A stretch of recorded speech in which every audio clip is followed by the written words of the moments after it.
you felt that burning flame. You're chasing stars alive. What was broken's left behind. Watch it crumble in the light.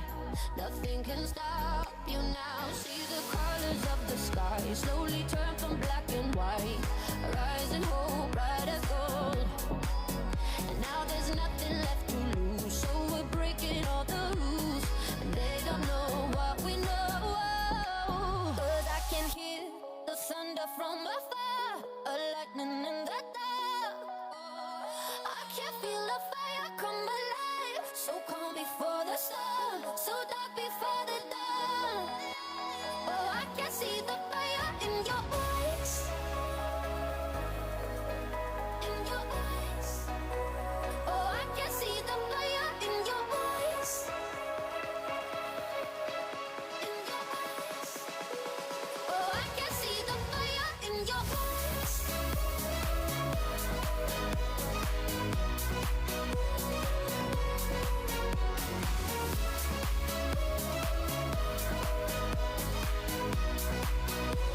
Oh, I can see the fire in your eyes.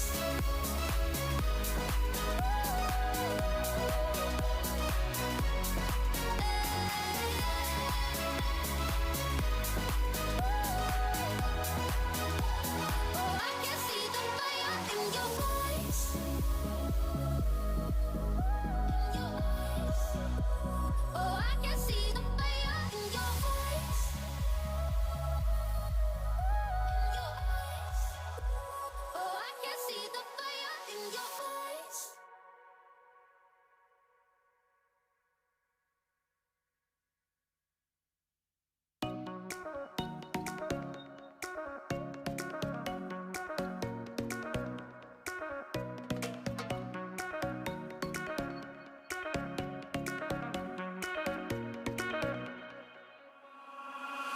I'm no longer brokenhearted.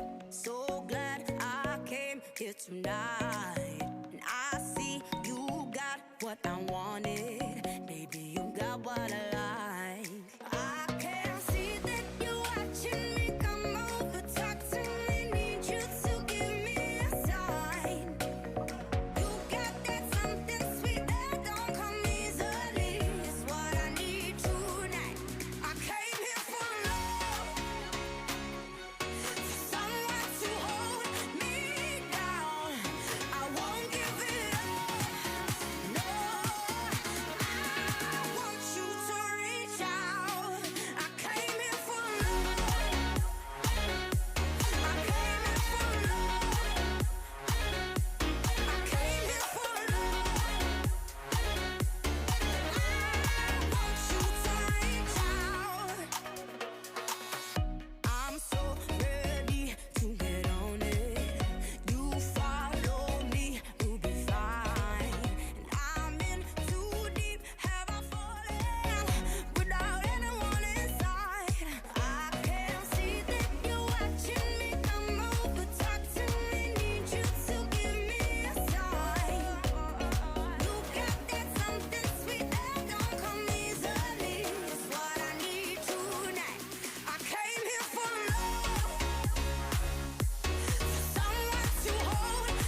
potato friends, partners all around the globe to Potato Days 21.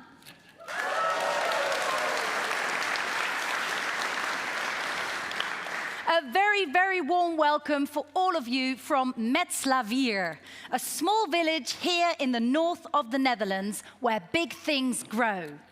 And I'm standing in one of the greenhouses of HZPC from where we're broadcasting live from the heart of HZPC, the research facility. Now, a place where many new varieties are born to help contribute to their vision, to drive the development of responsible food for the world population. Who am I?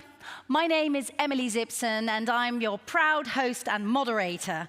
And I'm honored, as it's the first potato event ever that I've hosted. And I have to admit, even though I'm half English, as a kid, a boerenkool was one of my favorite dishes, certainly in autumn and winter, which is now here.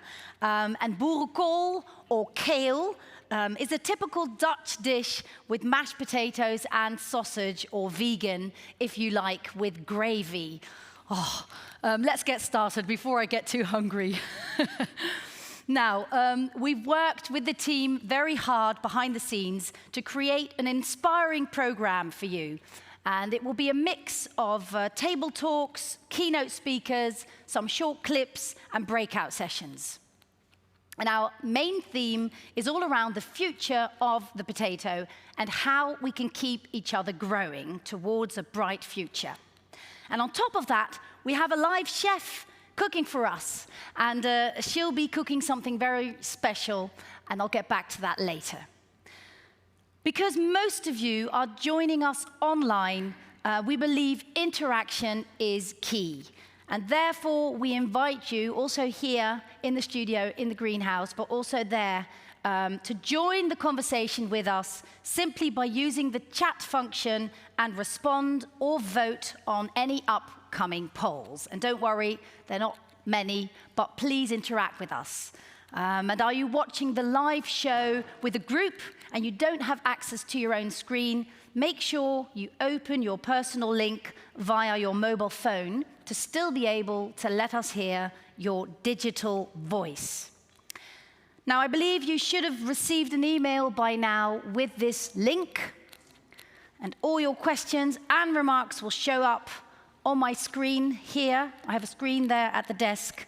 And please don't worry if your question doesn't make it to the screen. We have a whole team of HZPC colleagues behind the scenes in the chat, so all your questions will be answered there. Now, that most of all of you should have been set up, I think. Let's try out the chat, shall we? And we'll do that by saying hello in your own language. Please say, oh, no sound. Oh, people are helping.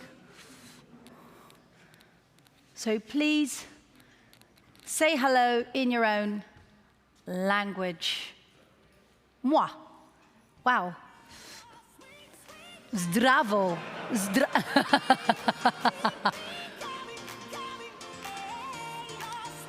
I see a namaste from India. Morgen. Morgen. It's not morning. That's good morning.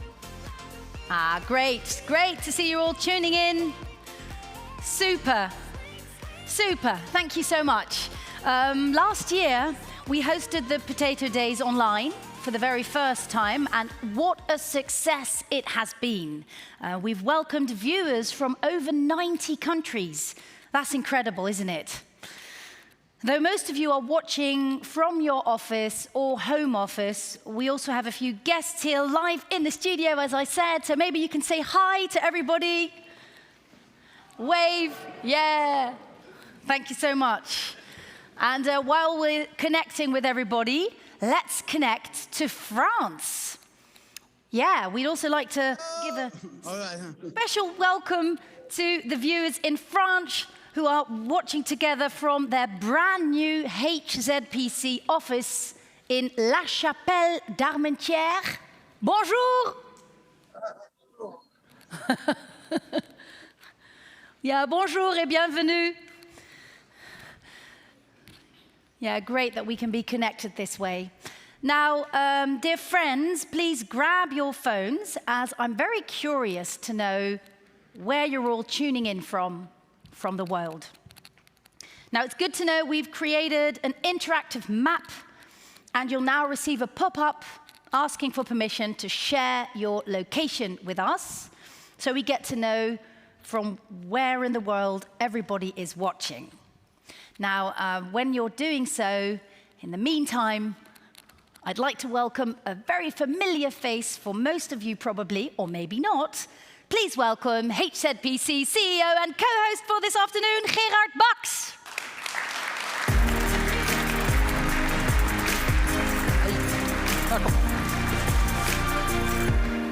Welcome, Gerard. Thank you. How are you doing? Very well, thank you. Yeah. It's great to see this group of people, because there's several people that I haven't seen for almost 2 years, so it's very nice to see those people. I can imagine so much. I mean, last year was online. This year is a hybrid event. What do you expect? Do you think we'll ever go back to normal? I hope we can back to normal, but that doesn't mean that we have to, let's say, not maintain what we've learned in those few years. So I think an event like this, if this is successful, likely we will maintain anything like this in the future as well. Yeah, or a combination like this, exactly. Now let's have a look at the map to see where everybody's joining us from. Wow. Well, this is truly one of the good things about online events. Absolutely. You see the different continents very well represented. Exactly, exactly. Also challenging places like Yemen, for instance, in the Middle East. But that doesn't stop you from your mission to feed the world. Absolutely. We have really a drive to feed the world, to work for that. I mean, we have the products to work for that. Our company is, of course, we are a commercial company, but we would like to contribute to feeding the world. And that is really, as I call every time, a drive for our employees, for our entire company, but as well for our growers, etc., that we really contribute to this important sustainable aspects in And why is this mission so incredibly important to you? There's still every day 800 million people that are going to bed with an empty stomach.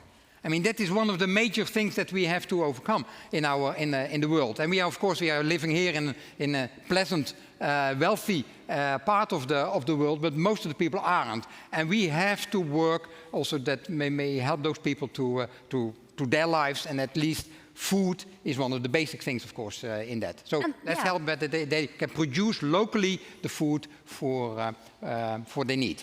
Yeah, beautiful. And I understand. And for many sectors and also for many companies, it's been a hard time. We can say that. And also for HZPC, could you tell us something about the future? How will you make sure to keep your partners going, but also to keep yourself growing?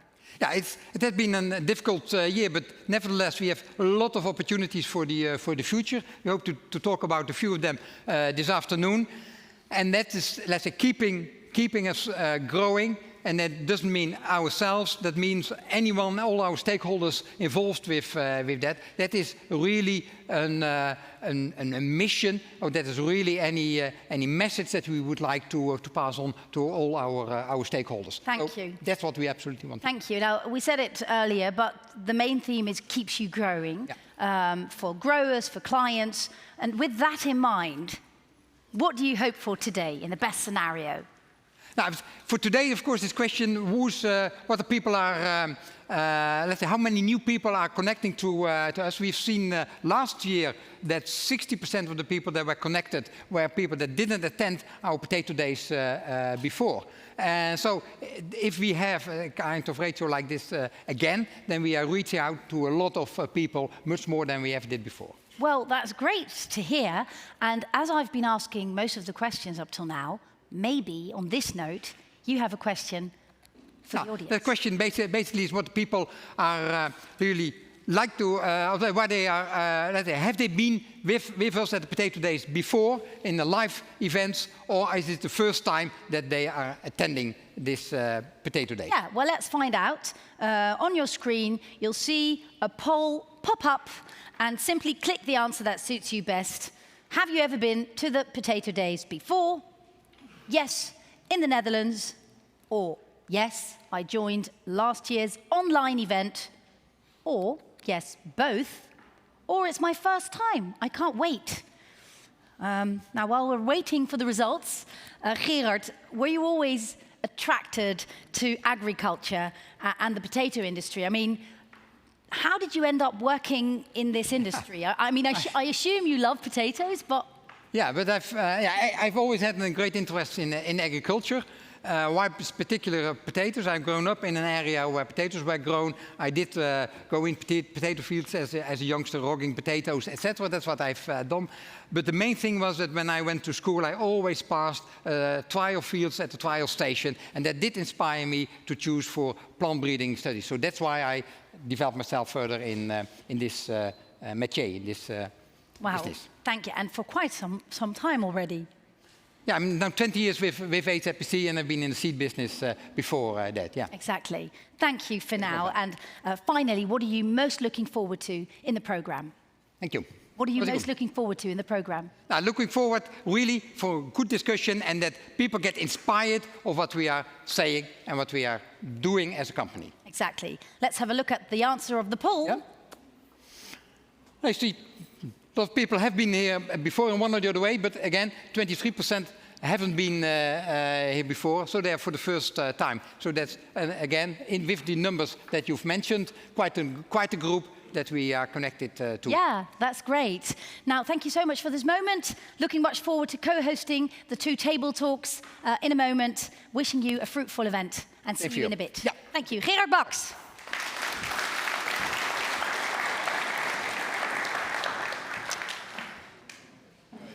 Now, almost time for our very first table talk. But before I introduce our guests to you at the table, we've made a short video with some of our growers and partners from all over the world. Let's have a look.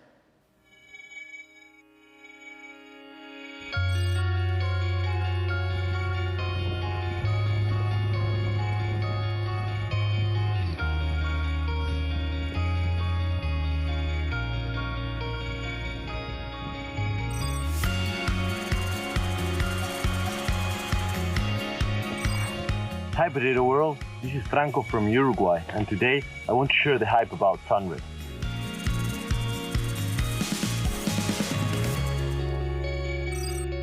Hello to our potato friends all over the world. I'm Milos from Serbia, and I am representative of company HZPC.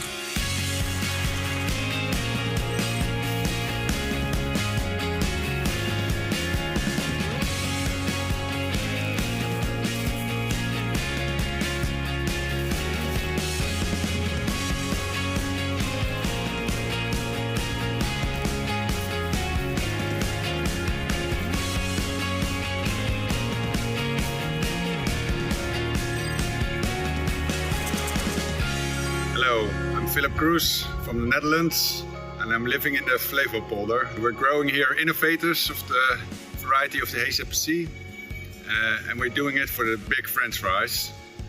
And we're really comfortable with the variety. We're so happy, first from the earliness of the variety, second from the big size tubers, and third from the high production.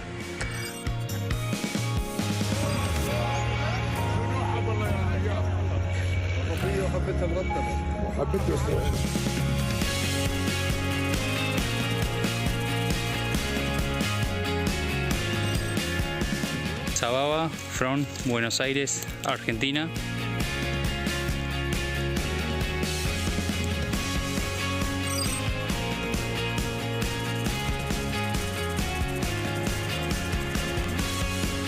بطاطا رشيدة اليوم بتاريخ 3/6/2021.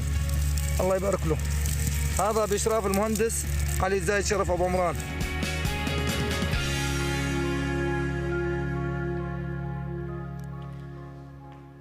Yes, fantastic to see HZPC potatoes growing in so many different places. I didn't know there were so many varieties, really amazing. And I can really feel their enthusiasm. And now it's time for our very first table talk session, as we're going to discuss the incubator of potatoes. Let's move on to our first table talk.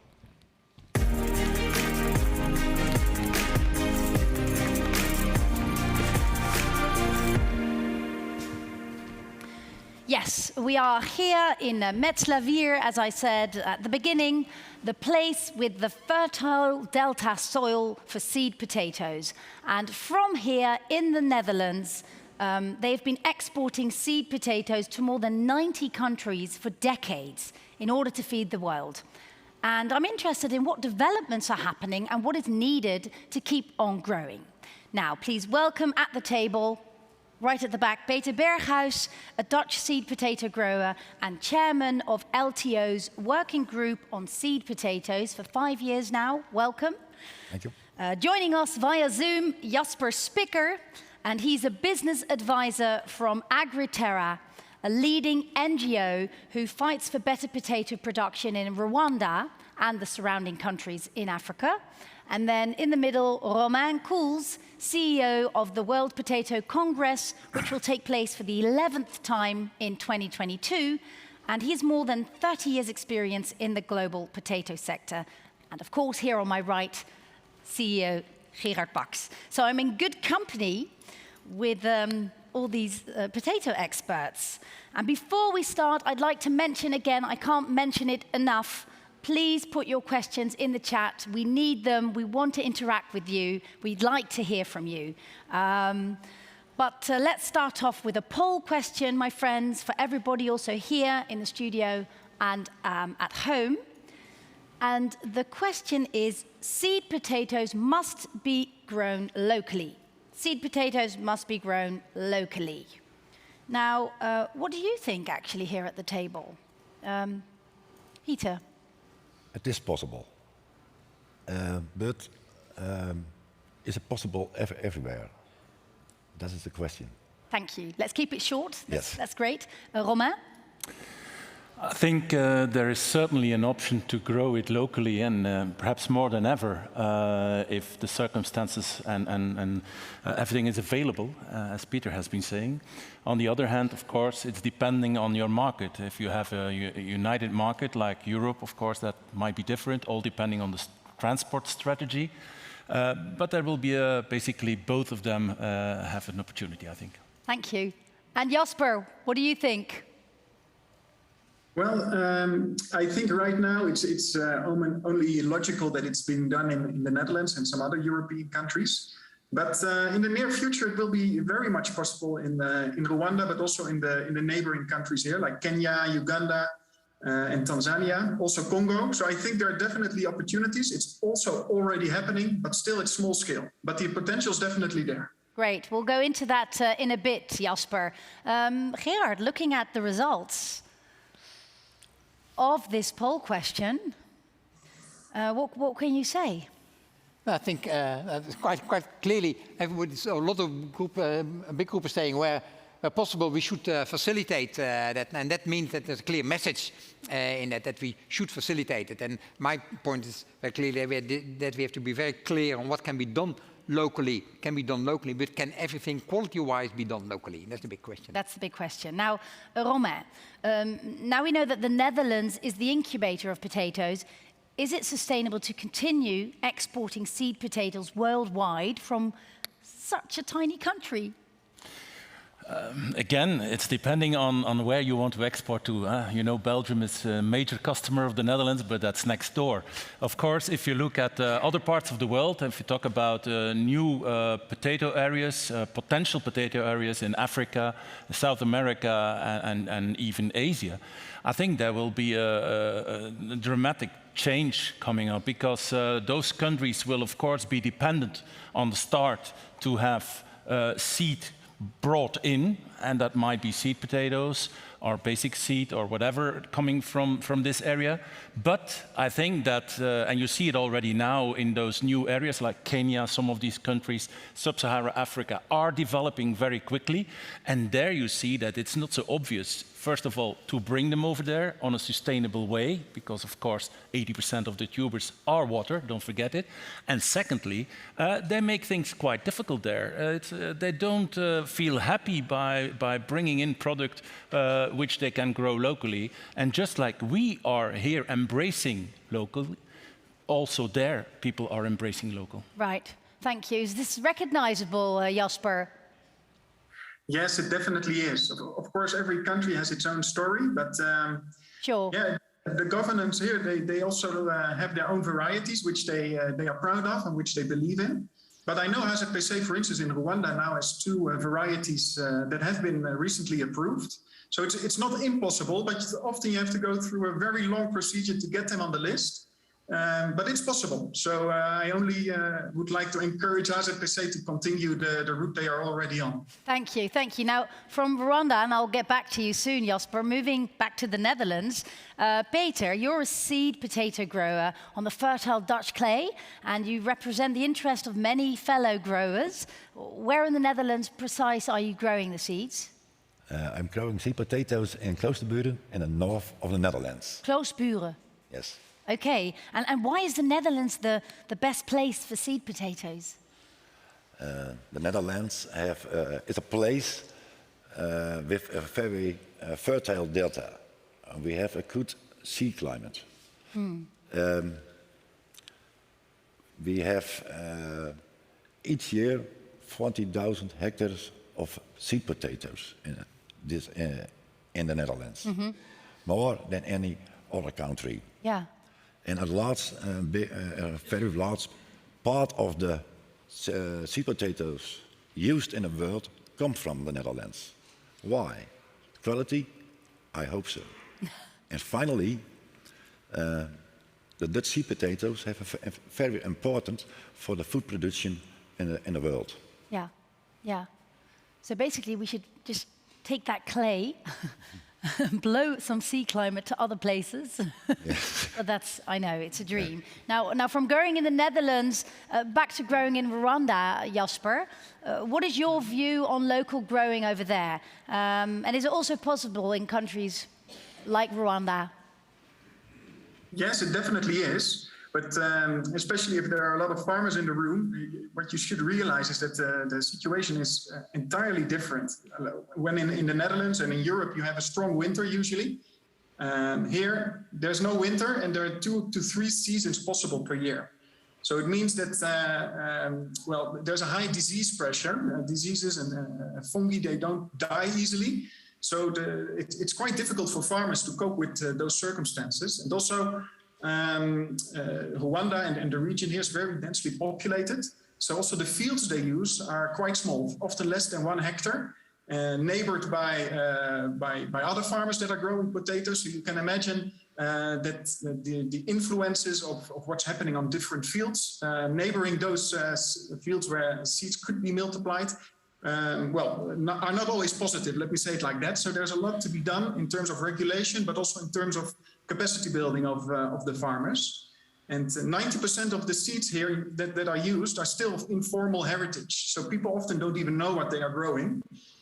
So that is what makes it difficult today, but it also indicates the potential for the future, because Africans are really ready to include potatoes in their diets. And so the production should also be increased, actually. So actually, it sounds like we should invest in sharing knowledge and skills for those growers in Africa. But how do you ensure that happens in the correct way? Well, first of all, I think farmers should be in the lead. So you shouldn't push a farmer in a direction that he doesn't want to go into. There are certain farmer cooperatives in Africa. Often they are a bit younger than we know them in the Netherlands. The Netherlands, even part of HZPC started as a cooperative, I understood. But those cooperatives in the Netherlands are already 100 years old. In Africa, it's often 10 to 20 years. So they have a lot to learn in how to work together, how to organize themselves, how to do farming as a business. But those organizations that have chosen that direction, I think they need our support in terms of capacity building of farmers, but also the experience that we have in the Netherlands would be very welcome to them. Thank you, Jasper. Now, Romain, how can we speed this up? That's an easy question, but with a very difficult answer, I'm afraid. It's not that easy. If you look, there are a lot of people that work with farmers. There are farmers here. I think you all know tradition. Tradition is a traditional word for farmers and for agriculture. So it's not that easy to change things. This is also why I believe that World Potato Congress, for instance, has launched a toolbox as an instrument to help farmers and farms communities to change things. Because I'm convinced of one thing. If we talk about poverty, if we talk about hunger, and Gerard has talked about it in his introduction, I think this is still a huge problem today, and perhaps nearby a bigger problem than we expect, because at this moment the cereal prices are very high.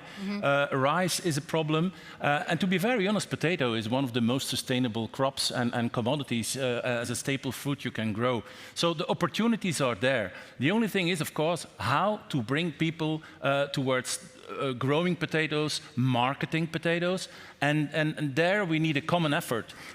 I've been told that money is not the issue. Even Elon Musk has announced yesterday that he has $6 billion available to solve the hunger problem in the world. Well, perhaps his money can be used to invest in the potato sector, not to send around seed potatoes, because you have to treat them, to plant them, to do things with them. So I think the most important thing is to share knowledge.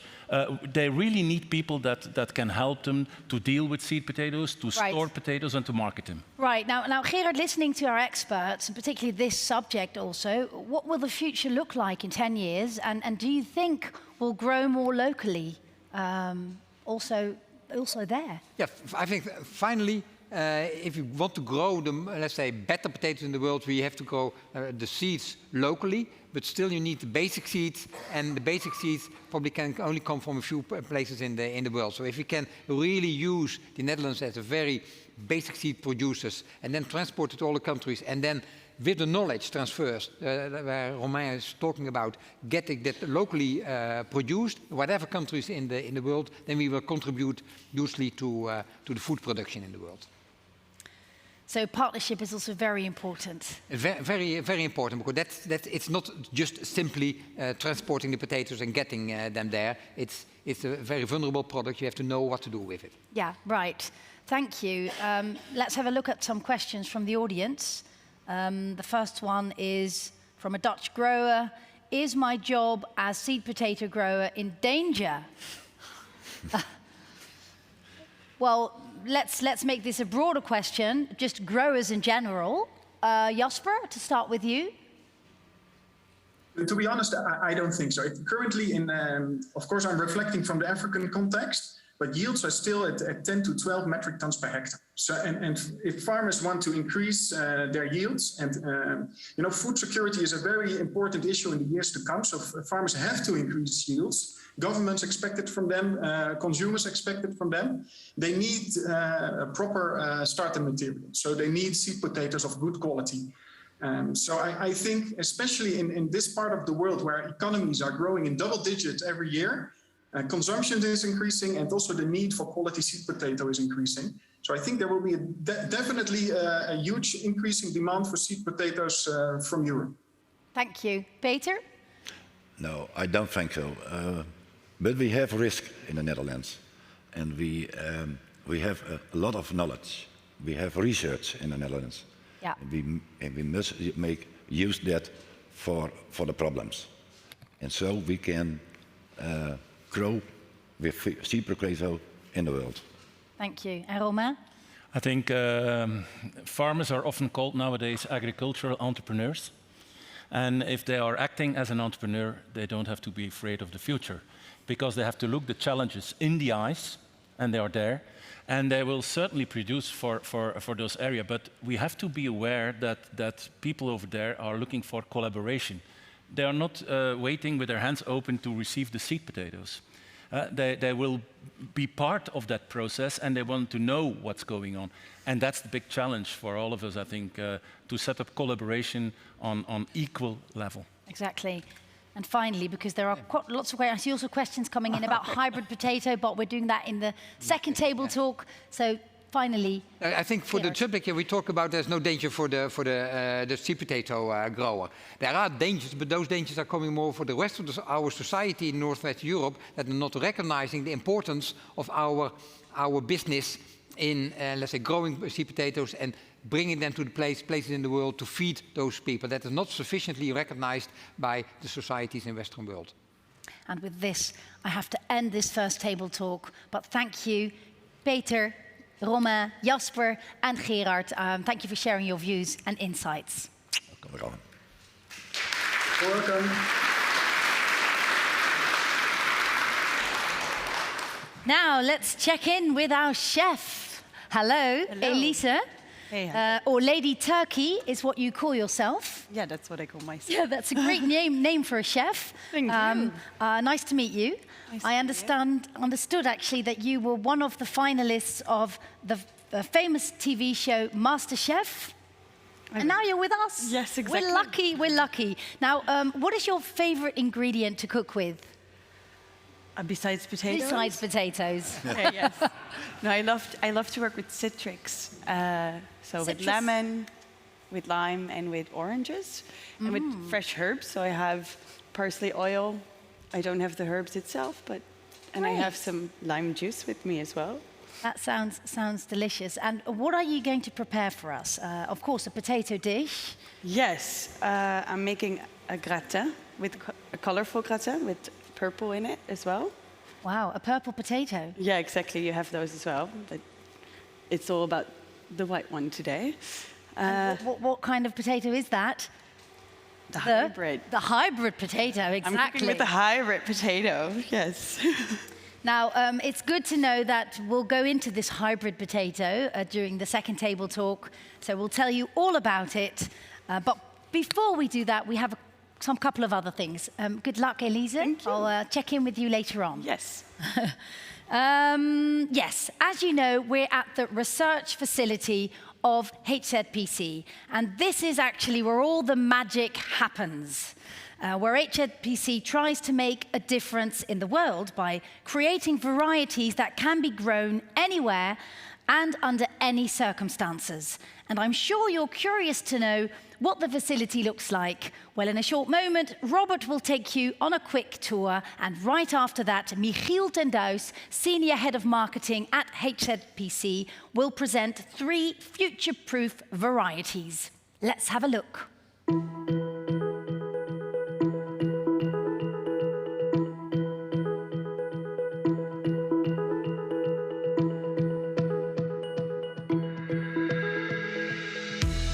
Hello, my name is Robert Graveland. Welcome to our incubator, the HZPC Research and Development Center in the north of the Netherlands, where we develop all our varieties and a lot of knowledge to support them throughout the world. So normally in breeding you would start with crossing, but these days we start looking at DNA and looking at a lot of data. And to have a good insight on that, we need to go to our bioinformatics department, and that is situated at the campus of the Wageningen University. Hi, welcome in Wageningen. My name is Remco Rossem. I'm a program leader bioinformatics at HZPC Research. Here in Wageningen, on the Wageningen University campus, we have our Wageningen office. Wageningen University is the highest ranked agriculture university in the world.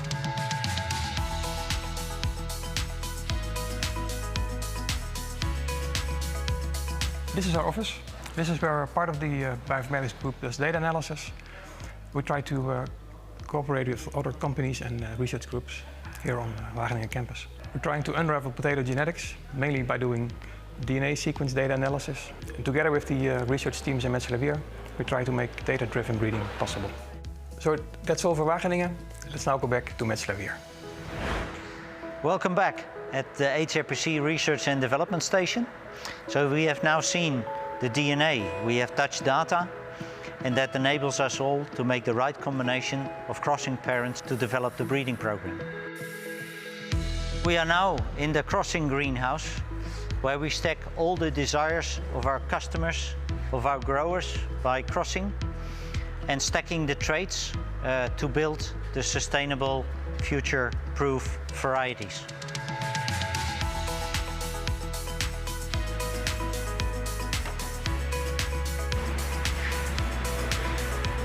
These plants that we have here come from the seeds after crossing. We isolate DNA, and on that DNA we can select the tiny pieces that resemble the resistances to build sustainable varieties.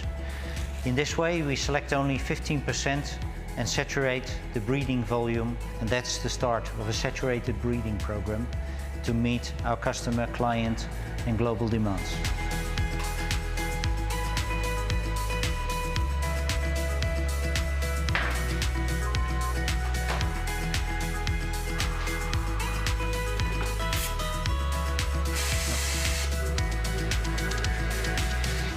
So we have just seen the tiny plants at our LED system.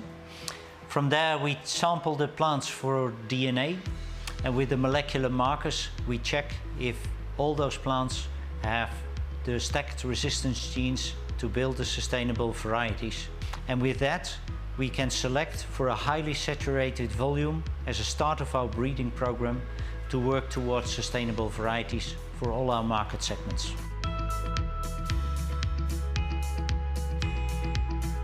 So once we have built that variety as a great variety candidate towards our customers in the market, we bring them in vitro. And that means in tissue culture, certified material, clean plants as starting material for mini tubers.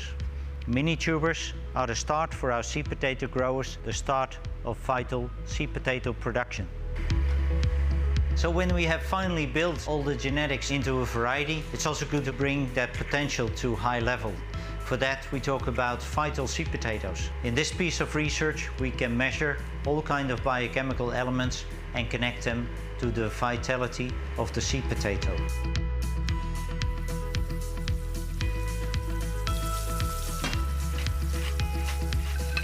So this is a snapshot through our R&D work. From here, we work on the availability of sustainable food for billions of people worldwide. And I would say back to the studio.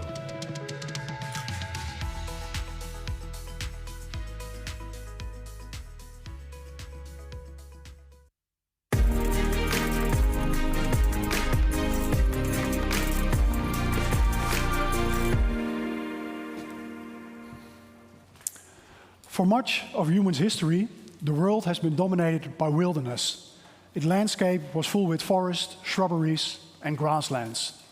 Over the past few centuries, this has been completely changed by all of us, meaning that we transformed this wilderness into agricultural lands. If we look back around 1,000 years ago, approximately 4% of our habitable land was used for agricultural land. Today, this is a staggering 50%. But this 50% is part of a big global puzzle that we're all facing together here as a group. And that puzzle is how to feed an ever-growing world population with a healthy diet. This requires nothing short of a next agricultural revolution, one in which we need to grow and develop together. The first agricultural revolution characterizes itself by exploitation and expansion. We're basically feeding the world by exploiting forests, animals, oceans, biodiversity, and in the meantime, in the wake of it all, destabilizing our climate. And as we all know, agriculture depends on a stable climate. Predictable weather patterns, predictable seasons, and because of that, we can't continue with the expansion of our agricultural land the way that we've done it before. This means that this time around, we'll need to see how we can increase the output of our existing farmlands by increasing the outputs and at the same time securing our biodiversity and making sure that we cope in a more efficient way with the resources available to us, such as water usage. As we know, our potatoes have a lot rooting for them. We know that water usage of potato, for example, in relation to rice or wheat-produced pastas, is much lower. If we look at rice, it takes approximately 11 to 1,200 liters to produce a kilogram, whereas a potato can do this with 200 liters. On top of that, the yields per hectare, the output of potatoes, is much higher compared to the rices and wheats of this world. As I already said, the potato has a lot rooting for her. And as you've seen today here by being shown around in our beautiful research facility or at the moving that was just shown, we're doing a lot here to basically create the genetic gain of tomorrow. And we are making great steps forward here, and we're doing that together. It's by talking with you as our customers, as our chain partners, and to make sure that we understand in a proper way what is needed in the future. And with that, we have some great future-proof varieties lined up. We don't have all the answers today, but we're definitely on track to get there tomorrow. On top of that, we see that there are a couple of things happening around the globe that will affect our sector. Think about the things deriving from the Green Deal, so the farm-to-fork strategy that's popping up, or governments that are trying indeed to have the population moving from a staple diet based on wheat or rice towards potatoes. Some of them create immediate opportunities for us, where others are facing us with a bit more challenges and need to rethink how we position ourselves and how our business models are working. As HZPC, we see a couple of the main challenges involved in our value chain.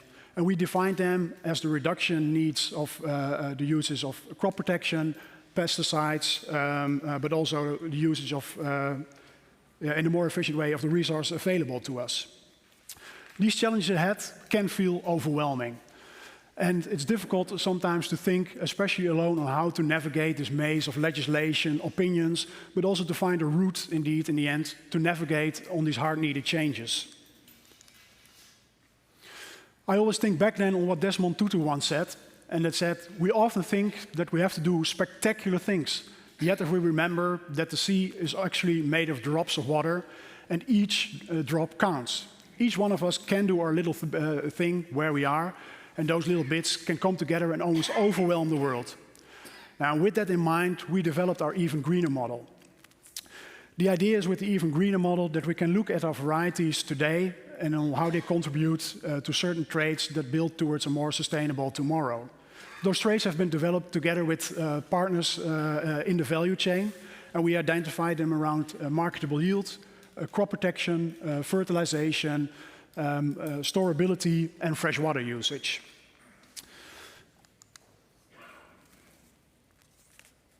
Oh, yeah. So the first variety, the first star that I wanted to look with you at. Sorry, can you put me back one slide? Yeah, here we go. So the first star is Camellia. It's one of our most robust varieties that we have today. Sorry, can you go one more back again? It's stuck.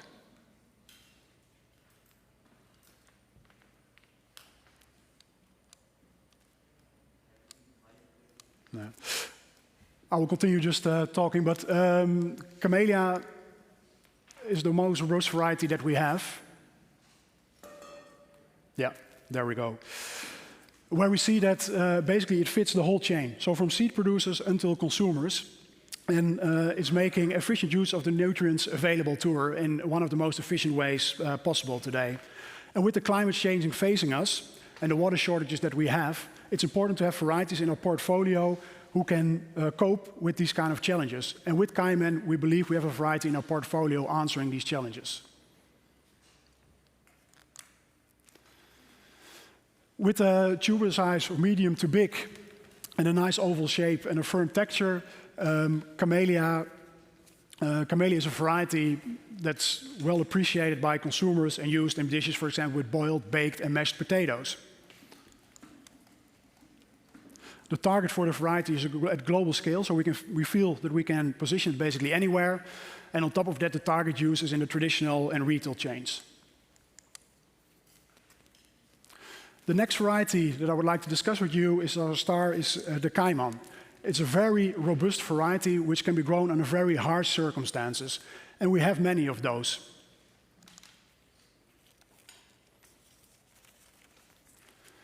With a very big tuber and a 9-round oval shape and a high dry matter content, it has amazing home fry qualities in addition to it, which can be positioned in the home fry segment.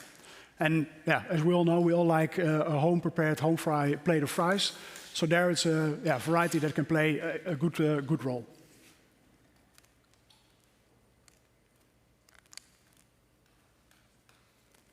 Okay, go to the next slide. The target area is Europe, Africa, and Asia, and the target use is in the fresh chain. So for the traditional retail, but it can also be produced as an organic potato. Next slide, please.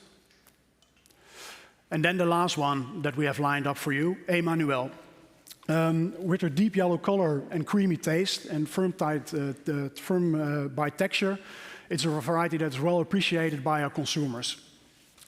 It's a variety that makes very efficient use of the fertilizers available to her, but the most important part is the way that it can be stored. It can be easily stored over a long period of time without the applications of CIPC or anti-sprout applications in the field.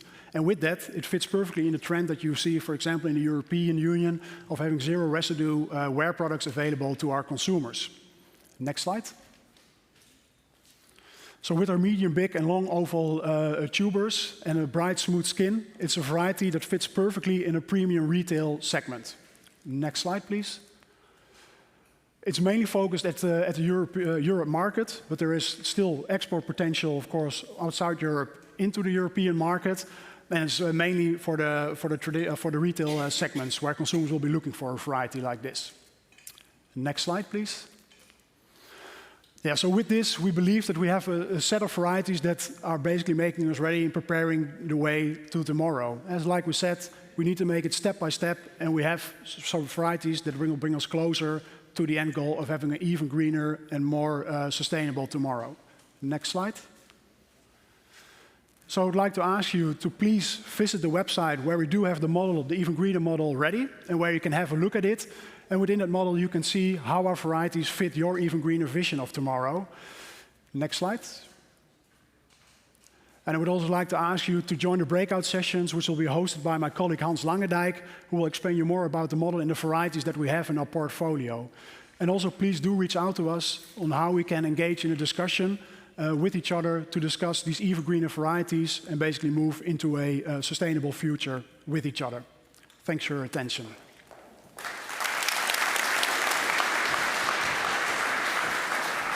And thank you very much, Michiel.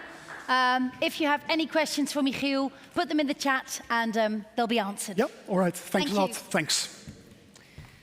So as Michiel already said, you can join a breakout session about this topic, and you can do that after the live stream. So, how's everybody doing here? Good? It's a bit colder. It's a little bit cold. It's a little bit cold. And I hope you're doing well and enjoying the live stream very much as I am. Now, who would have known we would sow potatoes in the future? And we're about to learn more about hybrid potatoes in our next Table Talk.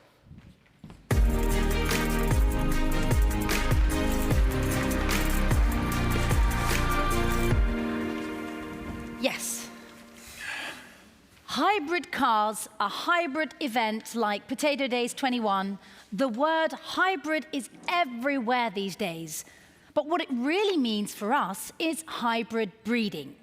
Hybrid breeding is something that's been around for a long time with other crops. And in this table discussion, we'll talk about the future of the type of breeding together with, still at the table, my co-host Gerard and the following guests. Niels Lauwers, in the middle, CEO of Plantum, who knows all about the role of the seed sector for global sustainable development and successfully competes for more balanced intellectual property rights of plant material. And there, next to Niels, we have Ad Vrolijk. He's a project leader of hybrid breeding, HZPC, and since 2010, he's passionately been working on developing hybrid potatoes. And joining us in a few minutes via Zoom, all the way from India, is Davinder Singh Dosanjh, CEO of Mahindra in India, where they now start planting hybrid seeds so that more people in India can enjoy potatoes. Now, before we start the table talk, please don't forget to ask any questions. I can ask them at the end of this table talk. And now it's time to start with Ad. Ad, welcome. Thank you. Can you tell us what the difference is between regular breeding and hybrid breeding?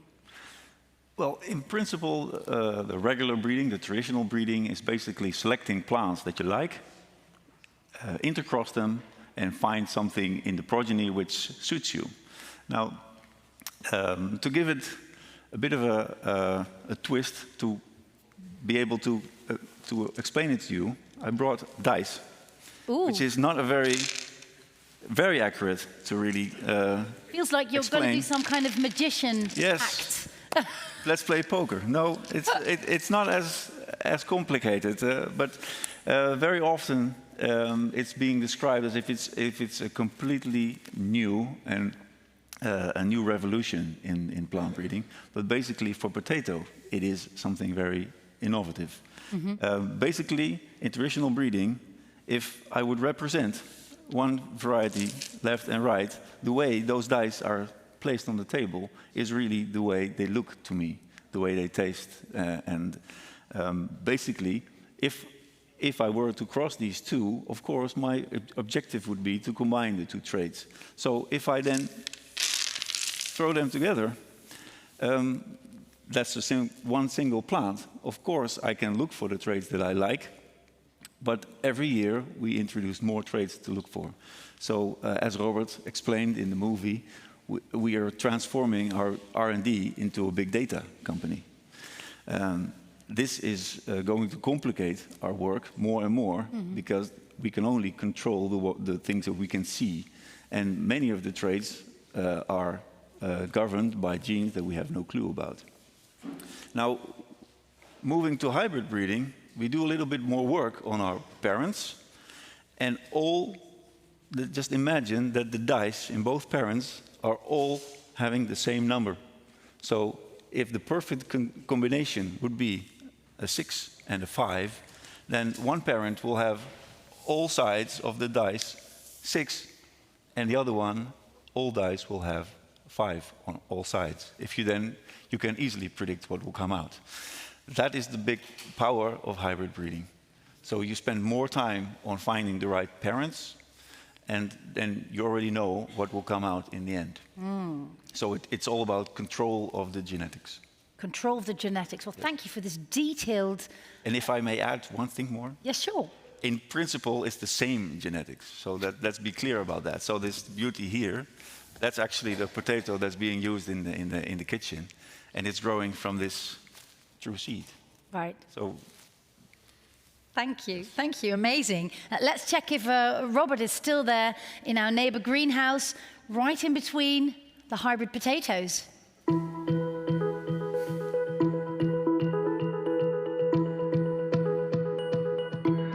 So here we are in the hybrid potato breeding program, a new system where a set of botanical seeds is actually your variety instead of a clonal multiplication of a tuber. This enables us, with all the botanical seeds, to ship them easily over the world, to have quick access to markets. And it also is a system that enables us to adapt the variety quickly with new traits that are desired in the market. Thank you, Robert. Now, Niels, I mean, hybrid breeding, is this something that's very special? Didn't this happen a long time ago with many crops? Well, yes, it did. It's about 100 years ago that hybrid breeding started in maize. And maize is a cross-fertilizing crop. It's very diverse. And one of the reasons to go for hybrids is to get a more uniform crop. That's clearly not the case here in potato. Your potatoes are perfectly uniform here. The other thing is that combining these dice smartly, you get hybrid vigor, it is called. So there are genetic, physiological ways that you can increase the yield potential of crops. And that's been happening with maize a lot. After that, I mean, sugar beet, tomatoes, cabbages, all is hybrid breeding for that kind of reasons. They have in common that there's one reason that's the same for everybody. And that is more focused breeding and much quicker breeding. And much quicker breeding means that you can serve the needs of farmers much more quickly, because those needs, they change, both of the farmers and the industry, etc. And I think for potato, that's a particularly important aspect. There are some more, but I'm sure they will come up to the... Yeah, sure. Thank you, Niels. Now, so Gerard, for hybrid potatoes, I mean, I hear opportunities, but where, how? Yeah, the opportunities are basically, for as far as breeding is concerned, to have a more genetic gain. That is an opportunity that we can use over time everywhere where we use the potatoes. But the fact that you can also then produce every time the seeds out of those hybrid potatoes and then use the seed to transport them to different countries, that makes those hybrids a product with which you can access markets which we can't access with the tubers that we are selling today.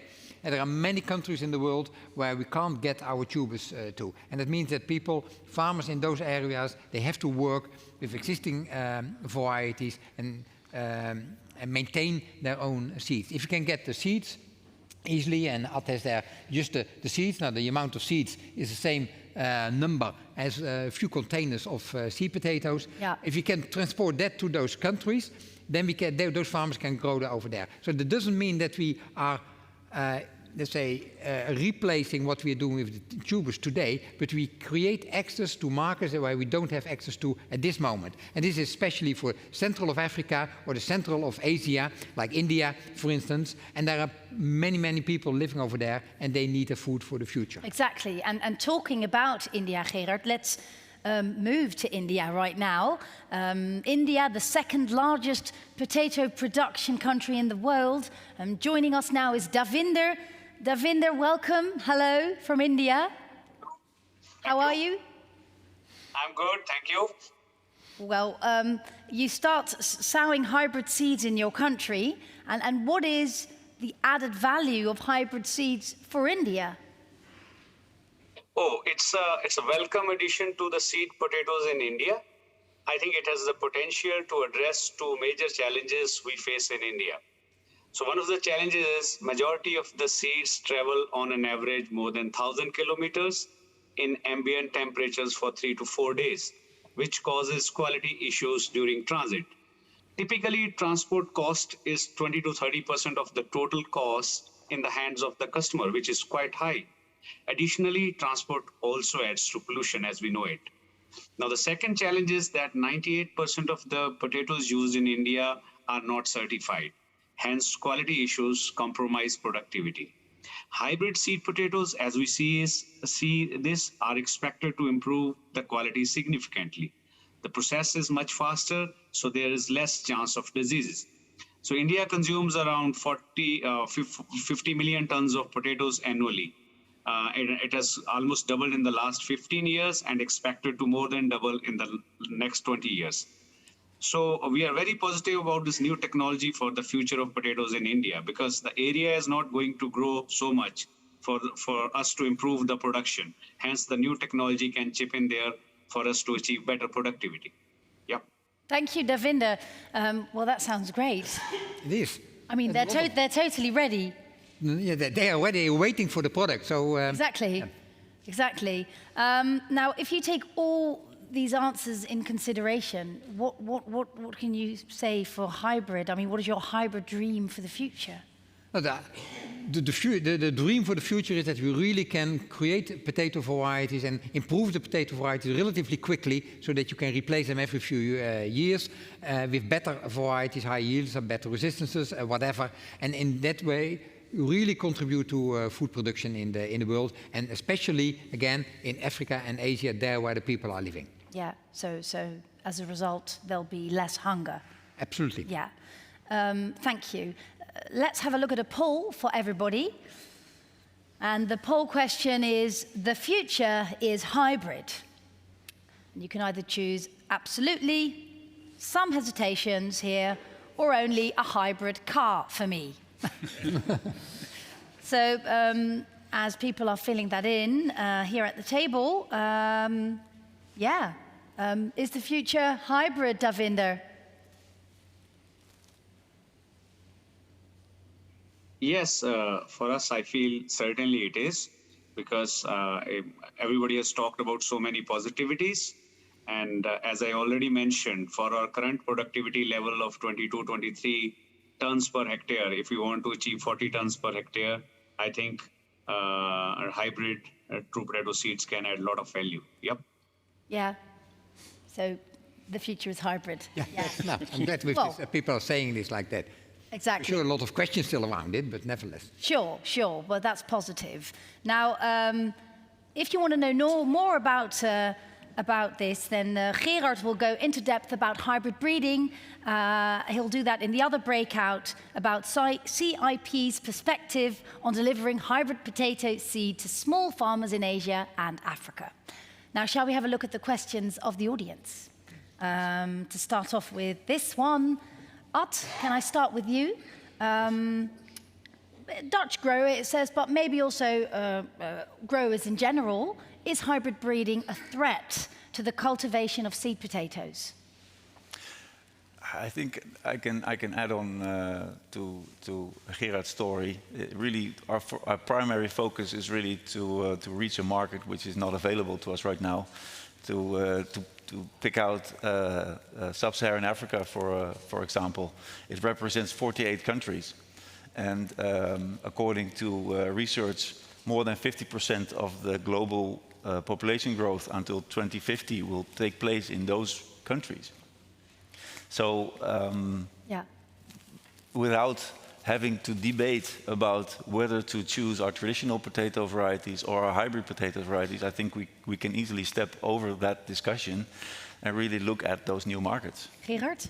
Yeah, there's no real threat, and if we use, even if we should use hybrid potatoes in Europe, still we need seed potatoes grown out of those seeds. Whether we start with seeds or we start with mini tubers, that's the same. So I don't see this absolutely not as a threat for the seed potato producers. Okay, thank you. I see a question from Banani.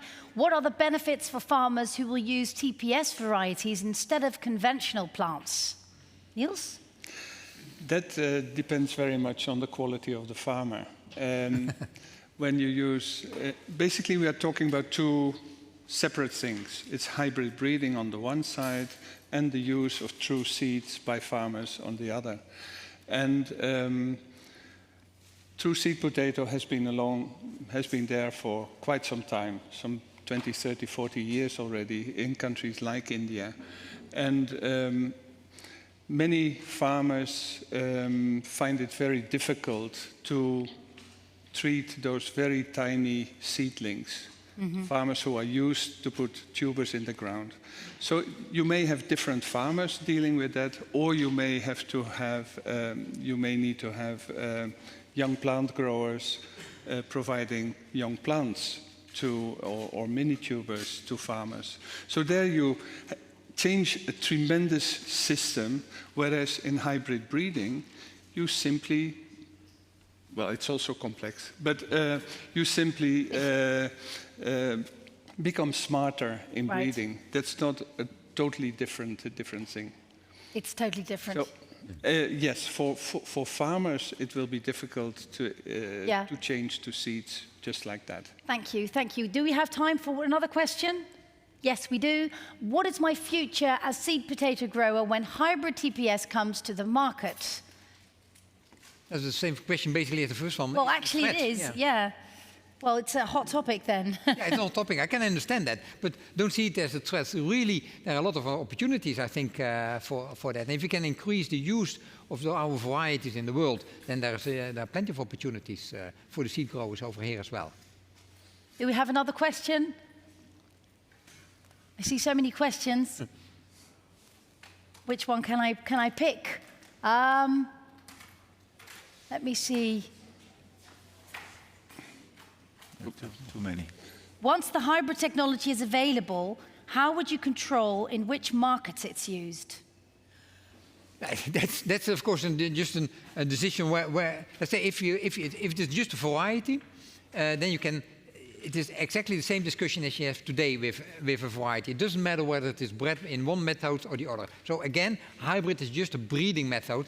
And finally, even the multiplier or even the producer of the ware potatoes or the consumer of the ware potatoes don't and won't notice the difference between a hybrid potato and let's say, a classic potato. And the potatoes that she's cooking, I mean, they will taste absolutely the same as traditional ones. Exactly. And people think that this is kind of magic, but it's not. It's not. It's not the case.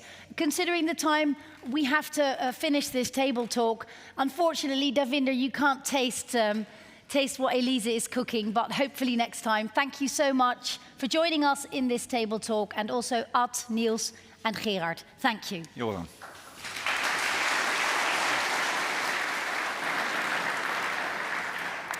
Now, Elise, what's cooking? How's it going there? It's going really well. I have a mashed ready, so I'm going to start plating soon, and this is almost ready, and it smells.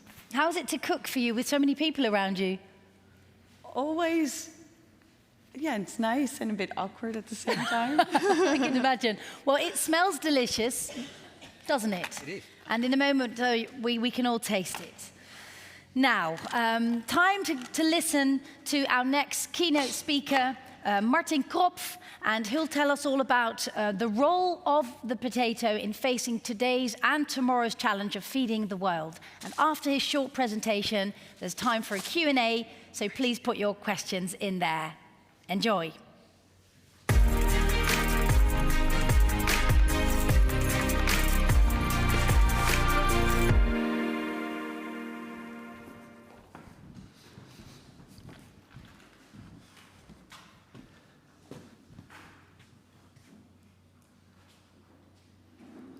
Thank you so much.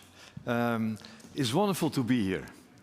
My first real meeting with a lot of people around, and for many of you, I think, as well. So that's wonderful, and so many people listening to us. And also for me, it's an honor to be invited here at HZPC. First time I'm here, but we have family ties.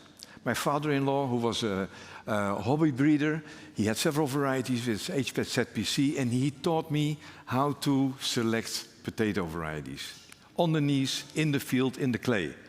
Wonderful experience, to be honest. And also, later when I studied in Wageningen as well, more theoretical, he taught me how to farm. And as a scientist, I think in agriculture, you need to understand what it means to be a farmer. Right now, I'm working with the CGIAR, the global international agriculture research organization, 10,000 people globally, 90 countries. And also including an institution like HZPC, working with all of you on potatoes. And right now we are merging the organization, and my role is now Global Director Agri-Food Systems.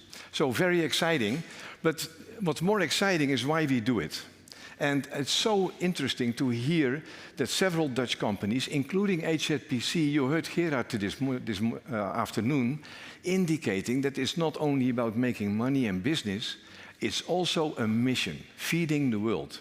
Because, and that's also what I was asked, talk about food security and what we can do about it. Because we have so many people talking about problems these days.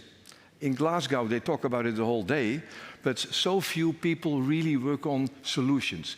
You are working on this, the whole community here, HZPC, and we are trying to do that as well. So, food systems, what is the global mission? Basically, in one sentence, but there's so much in there, is support the transformation of food systems for affordable, sufficient, and healthy diets produced within planetary boundaries. Now, it's one sentence, but the challenge is enormous, as many of you know. And this is what I used already when I was Rector Magnificus in Wageningen for 10 years. We need by 2050 2 times more, with 2 times less resources, and it has to be 2 times better. Better in terms of nutrition. An enormous challenge. But first I want to show a little bit how big the challenge is, because when we are here in the Netherlands, it's difficult to really get a feel for what's going on.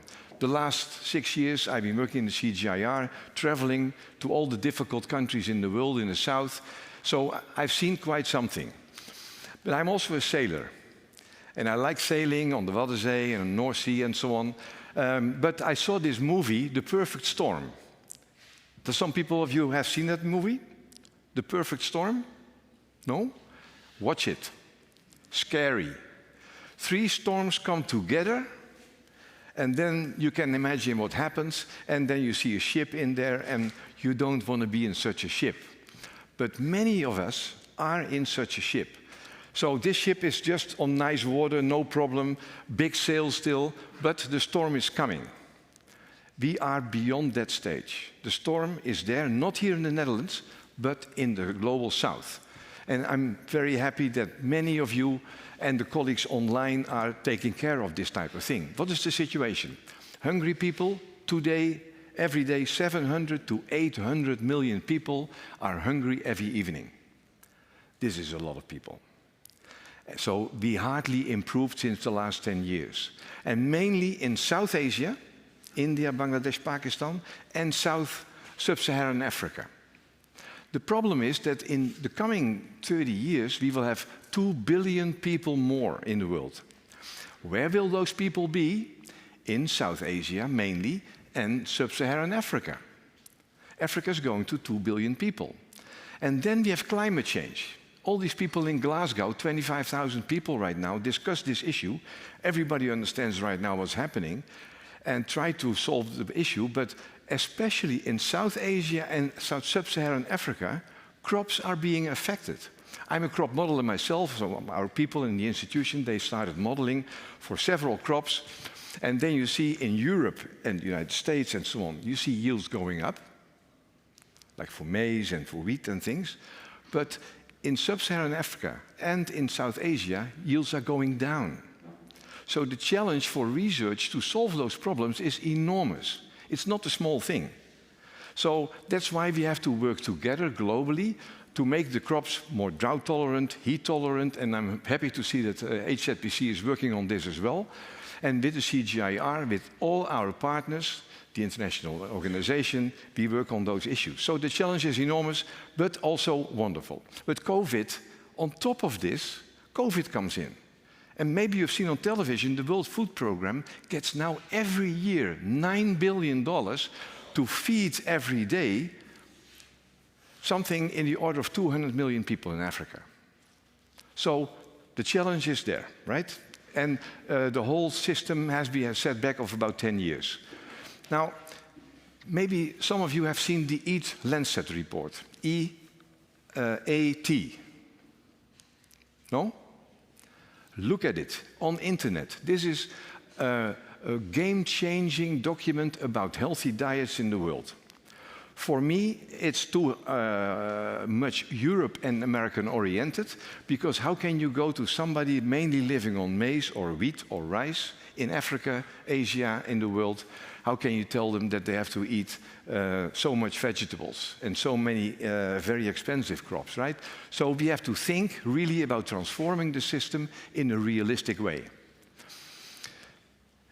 But with climate change, we have to realize agriculture is not just only basically affected by climate change, but agriculture contributes about 20% of the greenhouse gas emissions. And it's becoming more and more in the future as well. So agriculture is super important. And when you look here, also the energy consumption globally is about 30% and the emissions more than 20%. But we can do something about it. And this is the slide from my colleagues of the Center of Potato Center in Peru.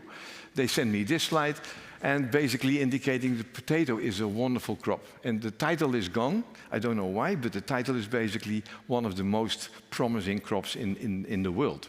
So short crop cycle, many small-scale farmers, medium-sized potato boiled, many tons produced annually, and they say the third important crop in the world. That depends.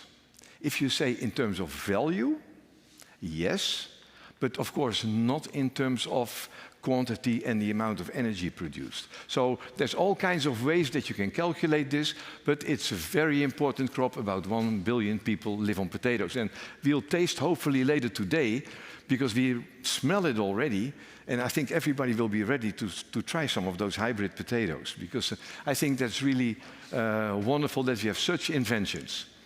So basically, if you look at the world, potato harvested area globally, big areas in China and in the northern part of India.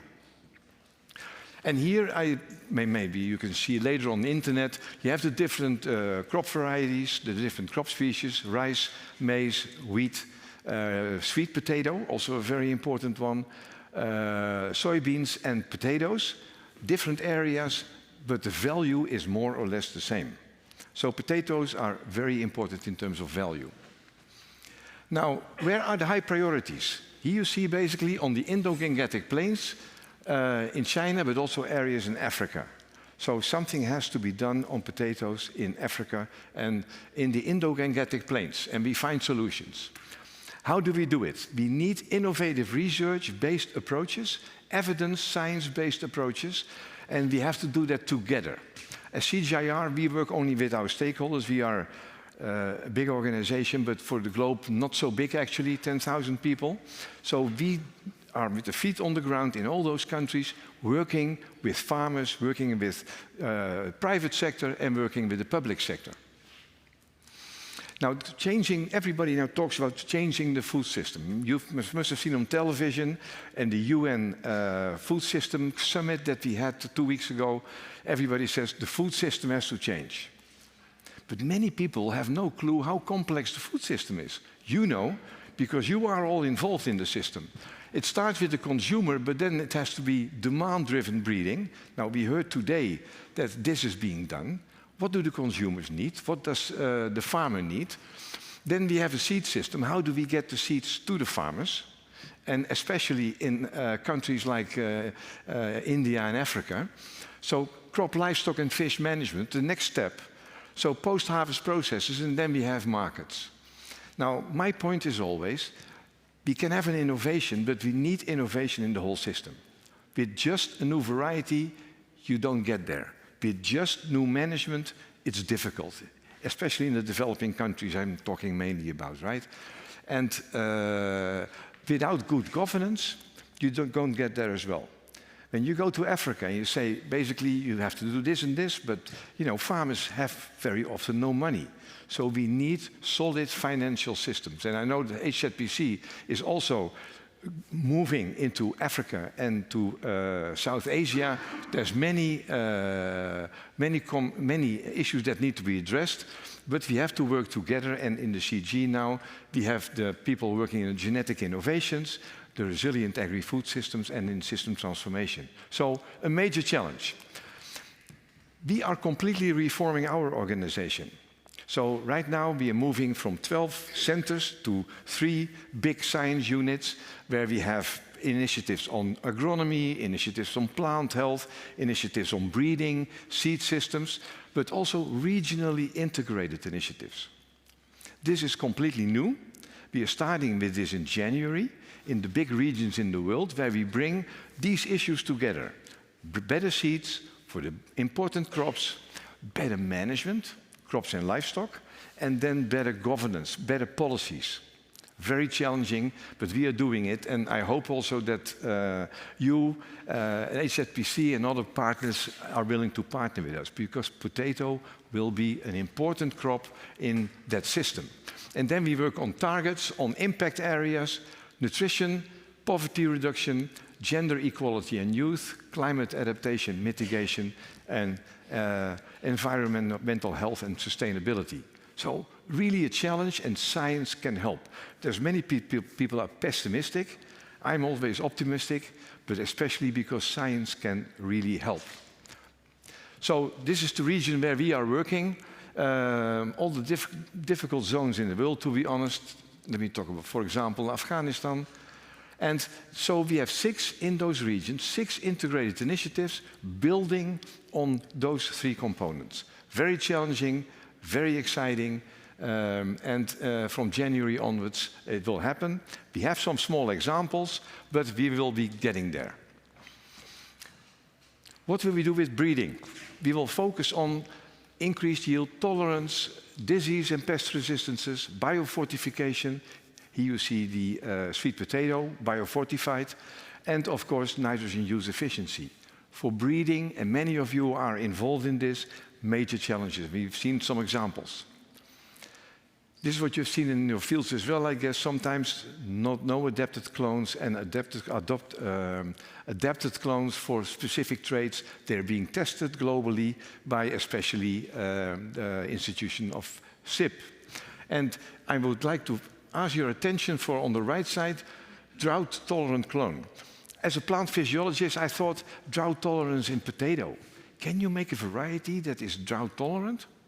Apparently, we can. Do we completely understand it?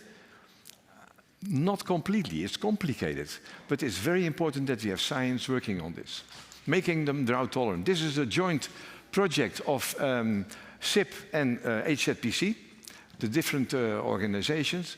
Wonderful project in Vietnam, offering farmers tropically adapted varieties by bringing together materials and leverage germplasm capacity and knowledge. So it's a super challenging world. Now, one thing, and in the Netherlands that's not so much of an issue, but mechanization in the tropics, in Africa, South Asia, etc., mechanization is absent. Major issue, and we bring small two-wheel tractor type of systems into the farming systems, and that is going to be the game changer. I don't have to explain it to you. Imagine that you have to do everything by hand and with cows, right? That's what they still do in many places. So mechanization is the game changer. Skip this one because of nitrogen management. People think precision farming we do in Europe. Smallholder farmers in these countries, they can use precision agriculture treatments. For example, the green seeker you see here, we have big projects with many villages where one green seeker, small equipment, $1,000, is used by smallholder farmers to measure if they have to add some nitrogen. So techniques that you are using here, also using in those environments. And then last example, zero-till. Many of our research areas are with zero-till systems. And to be honest, that saves water. So I haven't seen it in the Netherlands so much, but in the tropics we have now many of these systems working on zero-till. Enormous potential to have potato in the rice-wheat system in the Indo-Gangetic Plains. So there is an opportunity, there are many opportunities globally, also for the new seed potatoes and the new varieties. Yeah, and then I focus here. We have anti-globalization sentiments. So it's important to start thinking, are we going to move into a green evolution, the new local, or are we doing everything globally? We see now, basically, based on all the politics that's going on, that we need to be able to produce locally. That's said in earlier presentations as well, that we can produce the seed potatoes in the region. Now, a world without hunger. 5, 6 things. Investment in agri-food R&D. Companies, public investments, let's do it together. Transforming smallholder agriculture. Empowering women in agriculture. In the tropics, that's purely essential. Market development and policies for right incentives. And I would really like to see that globally, also from the north to the south, that we work more together to solve these major issues in our society. Major challenge, but we can do it together in the coming years. And companies like HZPC, working with all the stakeholders, and organizations like the CGIAR, together I think we can get a long way in the right direction. Thank you so much.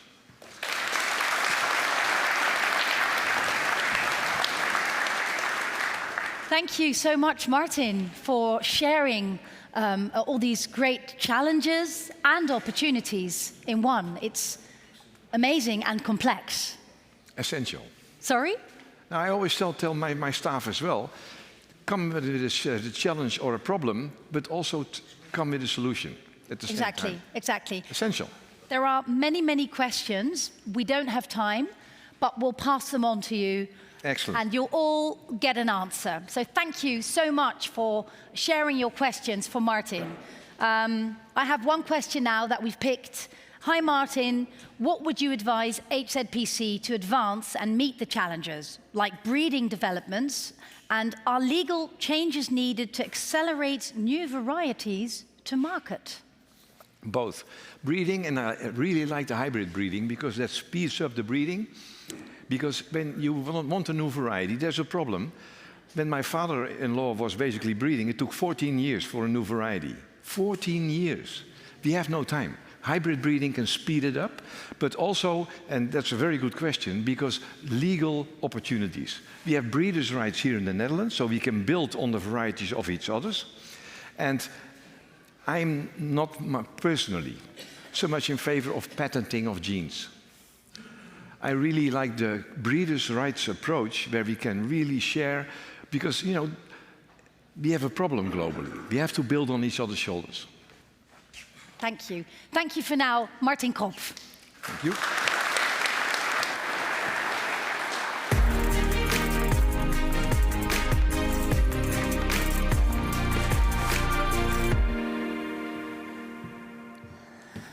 Now, let's move on to something very special and quite unique. Am I in the live stream? Dear technical team, I am? I wasn't sure, but I am.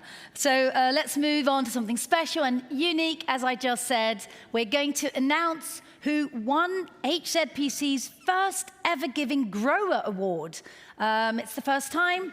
And for this, we're going to make a live connection. We're already having a live connection with France again, where Liliane Escalon, Director of HZPC Europe, is waiting for us together with the winner. Bonjour.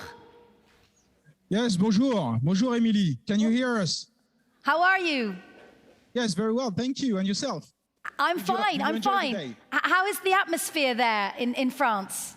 Yeah, it's getting warm here. So there's really a lot of people, and that's really good to be here together. So thank you.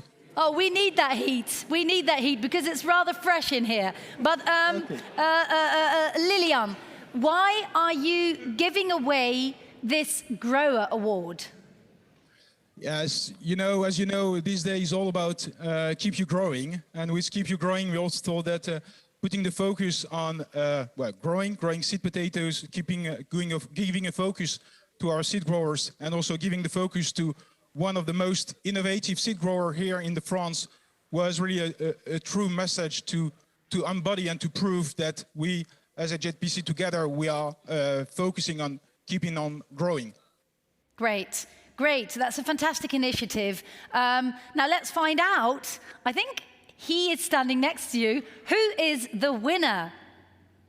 Yes, you can see him. And so the winner of this award. So I'm just now taking the award. So the winner of this award is Grégory Legendre. And that's a grower who is really at the forefront of all technological developments.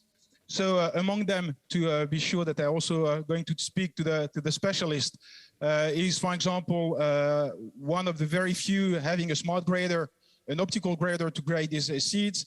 He's really also aiming and looking for quality. He's also trying to develop new techniques in terms of mulching, in terms of preparation of the field, so that he can lower the pressure of viruses without using chemicals. He's also looking into how can I improve my quality and how can be sure that delivering basic seeds to the seed grower, to the other seed grower, he can also deliver the best product. And he's also looking into the future to look into how can we manage the water use, how can we do fertilization combined with irrigation or micro irrigation. So that's really a pleasure to hand over this award to Grégory. Thank you, Grégory. Wow, Grégory. Really, congratulations for the work. We'll give you a live applause.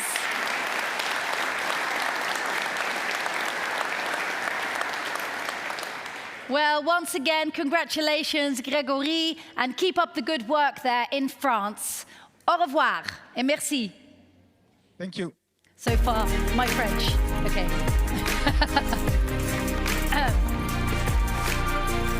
Yeah, I said so far my French.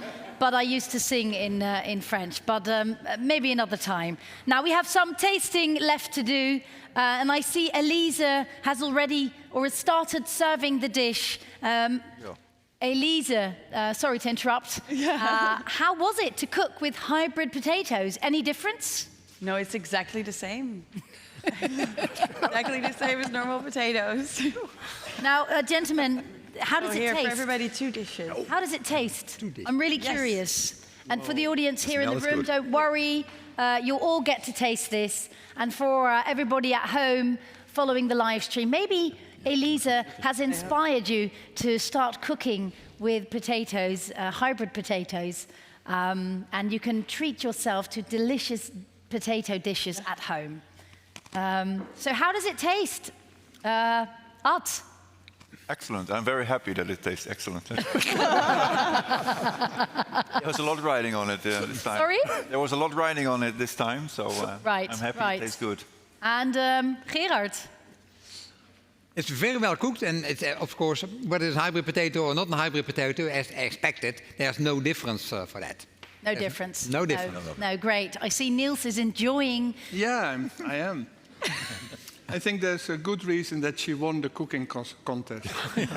She almost won. She almost won. But she will win. For me, she won. Sorry. For me, she won. Yeah. For you, she won. Yeah, for me, she won as well. Now, and as our guests are enjoying Elisa's delicious food, we've actually almost come to an end. The end of Potato Days 21. Oh. Time goes really fast when you're having fun.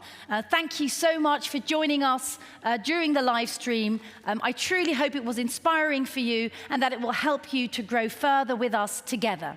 Oh. And it was lovely to see all of you here in the studio and, of course, online from all over the world. And we have one final poll of the day. Please give your honest opinion to us. And it's all about how you experienced today. So grab your phones. And the question is, how would you rate Potato Days 21 live? How would you rate Potato Days 21 live? Thank you so much for your voice and vote. And before you go, just a quick reminder that the breakouts will start directly after the event. And there'll be some short presentations that go into depth on the subjects even greener and hybrid potatoes. And of course, we're curious to know how you've experienced today to make our events even better and to listen to your needs and feedback. You will receive a survey form right away in your email box. And please be so friendly to fill that in for us. That will help us tremendously. And all the content that's been shared today will be available on our website, so you can watch it as much as you like. A big thank you to all our guests here. A big thank you for Elisa, Lady Turkey.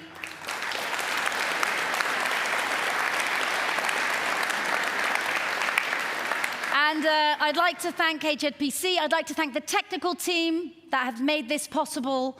And of course, you. A big thank you to you and you and you and you and you, because without you, we can't do this. Thanks again from all over the world. Please stay seated here in the studio. And looking forward to meeting you again next year. Bye-bye for now.